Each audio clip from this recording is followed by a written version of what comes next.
Hello everyone, welcome back to Guide to Everything. In today's video, I'll show you on how you can hide overlay in Metal TV.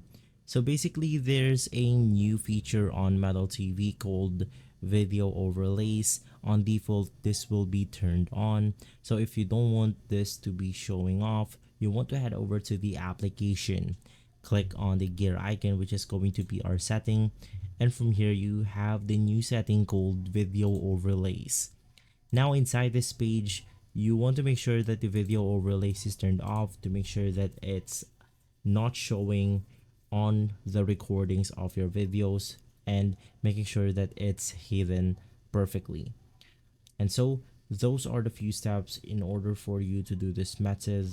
You want to make sure to head over to the video overlays and turn off this specific setting right here. If this video has been helpful, leave a like, subscribe, and follow Guide to Everything for more videos like this. Thanks for watching.